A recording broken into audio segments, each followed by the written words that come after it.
matters, how you can take charge of your health, and it's gonna be really educative and informative. We have two wonderful, beautiful medical personnel from the free STI testing today, all the way from the University Clinic Center. How are you doing today? We're good. Yeah, we're good. Thank you for having us. Yeah, thank you. You who are walking, can you please introduce yourself and your roles in organizing this event? Yeah, so my name is Noelle Hall. I work at the University Health Center, as you just said. I'm a student worker over there. I've been working over there for about 4 years, and I'll be there for the rest of the day today, just helping direct people and telling people where to go for the clinic. Thank you. And my name is Jessica Berry. I'm one of the nurse practitioners at the University Health Center. Thank you. So let's just get right into the questions we have for you today. Why is this STI testing event important for the University of Central Missouri campus community? We host this every semester, so in the fall and in the spring, and it's just a way to get students over to the University Health Center for STI testing. It's completely free, including some free treatment options as well. We offer free t-shirts, goodie bags, popcorn, lots of education, just our way to get students over there. Thank you. I think I look forward to having a fruit popcorn today. What specific STI are being tested for today, and what types of tests are being used? All right, so we have urine and finger prick testing today. So for the urine testing, that's going to be testing for chlamydia and gonorrhea, and that'll take 1 to 2 days for your results. And then the finger prick, that's going to be testing HIV, syphilis, and Hep C, which will take 15 minutes. You'll be able to get your results before you leave the clinic. Thank you for that. Can you explain how rapid this test with just the finger stick works and how accurate are those results? Can you explain how a rapid test with just a finger works and how accurate are those results? Yeah, so they take a little bit of blood versus blood from the arm and then send it off to the lab to get results in 1 to 2 days, which is typically what we would do. For the finger prick, it is just as sensitive and specific, but it's just a little bit of blood right from the tip of the finger, and then we're able to get results in real time almost. Being a student at the University of Central Missouri, what are the things you need to expect when coming in for the testing? Do you need to make an appointment, or can you walk in and have your test? So all the testing that we do today is not appointment. You're just going to be able to walk in. What you can expect when you first get there is you're going to talk to our front desk people, and they'll kind of tell you what paperwork you need to fill out, what all you need to get done before you get the testing done, and then you'll get sent back to the clinic area, and we'll help you go from station to station getting your test done back there. Thank you. Will students be tested in a private setting, and how is confidentiality ensured during and after the process? Yes, everything is confidential and anonymous, just like with all other health appointments. You are taken individually into a private room. You have a conversation with myself or one of the other nurse practitioners there. We get all of your testing ready to go, and then there are separate rooms for the finger prick testing, as well as the conversations for the results as well. How are the test results provided? Are they provided in person, through email? Could you tell us, please, how are those results provided? Yeah, of course. So whenever you get the finger prick, those results will be ready for you right then. Like she said, it's a confidential conversation you'll have with the provider. But for the urine test, that's going to take about 1 to 2 days, like I said. And if it's positive, we'll give you a call and talk to you on the phone like that. And if not, it'll be sent through your patient portal on My Central. Thank you. If a student is tested positive at any point, what prevention should they take immediately if you're tested positive? It's dependent on what they test positive for. So if it's one of the bacterial STIs, chlamydia, gonorrhea, syphilis, we will have a conversation with them about what their treatment is going to be like, including, abstinence from intercourse until treatment completion, for how long you would need to abstain for, all of that. As far as the HIV and hepatitis C, that conversation is a little bit more nuanced, and that will all be handled anonymously with a provider. Thank you. What STI treatment are available at this time at the free clinic center, and also which ones are going to be free? So the ones that are going to be free are the HIV, syphilis, chlamydia, and gonorrhea. In terms of treatment, we do have options for the bacterial STIs that are free at the clinic. So that includes chlamydia, gonorrhea, and syphilis. For HIV and Hep C, if you are positive, you get put in touch with a case manager that will take you through all of those options. Are there any support service or counselors that would pull the student through if tested positive? Yes, you will have access to a case manager depending on what you test positive for in terms of chlamydia, gonorrhea, syphilis. For the bacterial STIs, you are more than welcome to come in and chat with a provider in person if you'd like to. Otherwise, a lot of that is held, those conversations are held over the phone. Thank you very much for that clarification. What are the costs associated with STI treatment outside of what the event is providing for UCM? I'm sorry, can you repeat the question? What are the costs associated with STI?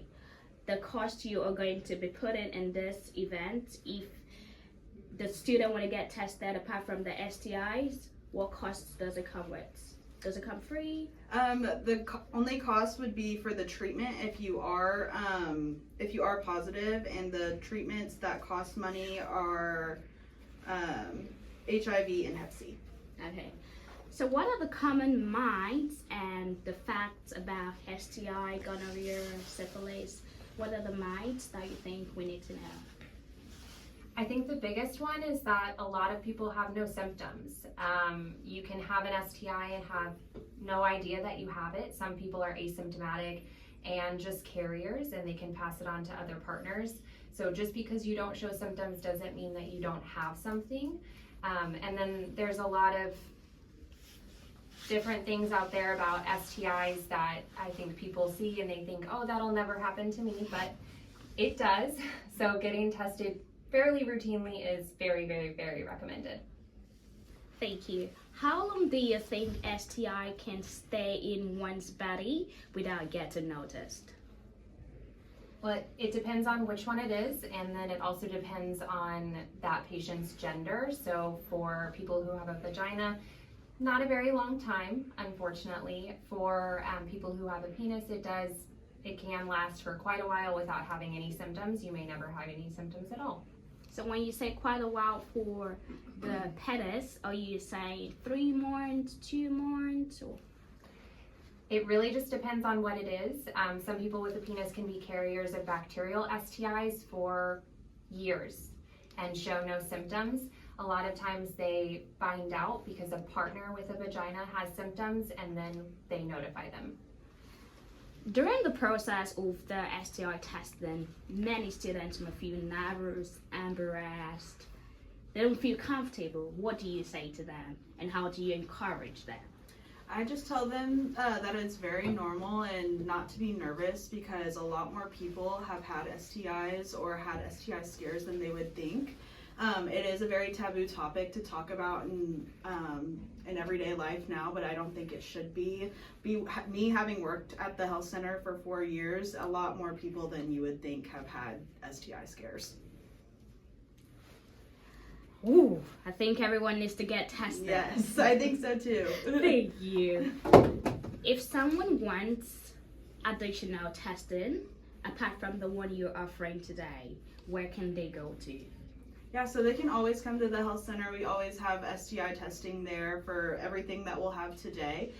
We also have these clinics once every semester, so if they don't want to have to pay for it and can't come today, we will always have one next semester, and then we'll have one in the following spring semester as well. Thank you. What precautions should students take before coming in for the appointment today? Should they be on fasting? Should they take enough water? Should they eat enough fruit? So what are the preventions and the precautions you need to do before coming in today? Yeah, so before you come, we ask that you don't pee for an hour before you pee in the cup for your appointment. It just gives a more accurate result for your test. And then with eating and drinking, I wouldn't say exactly you need to do any of that. Unless you get queasy with blood, it would help if you ate or drank some water before you came. You have the UCM, make sure you drink water before you come in for your testing. So we understand that you are collaborating with Columbia and the county public health. So could you please explain to us how the collaboration came about? I don't know exactly how it came about. I'm not sure if we contacted them or if they contacted us, but they are the ones who are offering the finger stick testing for HIV, syphilis, and hepatitis C, as well as all of the counseling that's going to come with that, getting people set up with a case manager if they need to. They also provided a ton of free condoms for our students, including these really cute aluminum condom holders. Some stickers with information on how to get free condoms mailed to you. You can even get them mailed to your dorm room if you'd like to here on campus. But they have been really, really wonderful. They are providing all of that support to us today. They've been a great resource. Thank you for that collaboration, Columbia Public Health. That was really insightful, and I'm pretty sure UCM really says a big thank you to you guys. Moving on, how often should students get tested, and what factors determines the frequency? So Jessica can hop in here if she needs to with her medical opinion, but from what I know, it's after you have a new partner and you're having unsafe sex, so without a condom. Also, if you have any symptoms, you want to get tested right away because you don't want to be passing that on to other people. If you have anything else to say, you want to add to that? Yep, Noelle, you're completely right. So with every new partner, it's recommended that you have STI testing. If you ever have a partner that you think may have other partners, we recommend maybe some more routine testing, and then at least once a year, as long as you have new partners, are not in a monogamous relationship where you can guarantee that they do not also have other partners. And then if you don't know what your partner's status is in terms of STI testing, treatments, anything like that, I recommend going ahead and coming in and get tested. Okay, so we understand that today we are going to be doing STI, gonorrhea, syphilis, HIV. I have a very important question, and I'm pretty sure a lot of people also have this question. Can this infection be contacted only through sex? Yes and no. So most of the bacterial infections, chlamydia, gonorrhea, syphilis, things like that, are typically through sexually transmitted encounters. So skin-to-skin contact with a infected individual. HIV is a little bit different than that. That comes with risks in terms of sharing needles, with IV drug use, coming in contact with blood from an infected person, whether or not it's through intercourse. But most of the time, yes, it's skin-to-skin contact with an infected individual, typically during intercourse. Thank you very much for that clarification. If at any point a student is tested positive for gonorrhea, syphilis, or any of these, and they are placed on treatment, is it possible for them to have a negative result back after they're placed on treatment? Oh yeah, these bacterial infections can be completely cleared, absolutely. And is there at any point where there is a miscommunication or there was a wrong result given to a student ever since the free STI has been going on at the UCM clinic? Not that we're aware of, no. Thank you for putting in and keeping safe precautions in that. We appreciate. So do STI always show symptoms, or can someone have an infection without realizing it? They don't always show symptoms, and it really just depends on the person. So like even with chlamydia, like that is one of the STIs that people have the most symptoms with, but some women and men don't have any symptoms at all. Thank you very much. Besides free testing, I think you spoke about popcorn. What other incentives like t-shirts, condoms, or other important resources are available at those events today? Yeah, we have popcorn. We have a brand new popcorn machine we just turned on today for the very first time, and let me tell you, it is fresh. It's very good, very buttery, my favorite part of this day. We have some pretty cute t-shirts. We've got tons of them, so we won't run out for our students. And then we have goodie bags, and they come with condoms, dental dams, candy, stickers. I think I saw a magnet in one of them. And then we also have those condom keeper tins that the Boone County Health Department was so gracious to give us a bunch of. Thank you. I'm definitely going to be there to have free popcorns, free candies, get tested. So if you're listening, make sure you get tested and come for free popcorns and free candies. How can students help spread awareness and encourage their peers to take STI testing? I think by just grabbing some friends and coming on over to the STI clinic today, anytime between now and 4 p.m. and get tested. I think that the more we talk about it, the less embarrassing it is, the less taboo it is. There's no shame in knowing what your status is and being able to protect yourself and then your future partners as well. Thank you very much. We would be right back. We want to take a quick commercial break, and thank you for staying with us. It is going to be a free STI clinic. Make sure you get to the medical center and get tested. Once again, my name is Bursary Tabiter, and I'll be right back after the commercial break. Thank you. So moving on, what are the difference between bacterial and the viral STI, and how are they treated differently? Again, it's kind of gonna depend what it is. So with bacterial STIs, it's just a bacteria that's causing it versus a virus. With bacterial STIs, they are treated with antibiotics, and most of the time we can get complete clearance of that infection with that. With viral STIs, sometimes there is clearance and treatment with those. Other times it is something that hangs out in the body for a longer time, sometimes even a lifetime. Thank you. What are some pretty effective ways that you think students can actually prevent themselves from getting STI apart from being tested? Boundaries is very important. If you have a new partner, make sure you get tested before having an unprotected sex, because majority of the STI, gonorrhea, syphilis are usually caused by sex. And if you do not get tested, you wouldn't know the status of your partner, and I'm pretty sure you want to be protected. So getting tested is the first thing you need to do for yourself. So right now we are coming to the end of this interview, and do you have anything you want to say to UCM students as a whole or UCM community? Yeah, just that we'll be over at the health center. The address of the health center is 600 South College Street, Warrensburg, Missouri, 64093. We'll be there until 4 p.m. today, and we'll be happy to help you out with all of your STI testing needs, and we're excited to give you guys all of the goodies as well.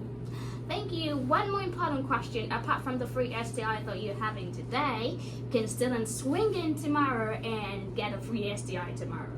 Depending on if we have appointment slots open tomorrow, yes. Every day of the school week we are open, and we have appointments available for STI testing. So every day of the school week you are open. Does it come free also every day or just today? It really just depends. HIV and syphilis screening is free through the state of Missouri all the time. Depending on if you qualify for free testing for chlamydia and gonorrhea, yep, that could definitely be free as well. Other times we can send it off through an insurance, or we also have a grant that gives us free or reduced price testing and other reproductive health services to our students based on income levels. Okay, so you said except if you qualify for free testing. How do you get qualified for free testing? It depends on what kind of partners you have, and also are you symptomatic, when were you tested last, all sorts of things like that. There's quite a few different ways for you to qualify for free state testing. Thank you very much for joining us at UCM Debates talking about free STI. That was pretty insightful and that was really educative. Once again, my name is Bursary Tabiter. Make sure you swing by the University of Central Missouri Free Medical Center. Get tested, know your partner's status, stay safe, abstain, use condoms, and most especially get tested once again. Signing out for UCM Debates, my name is Bursary Tabiter. Have a great day.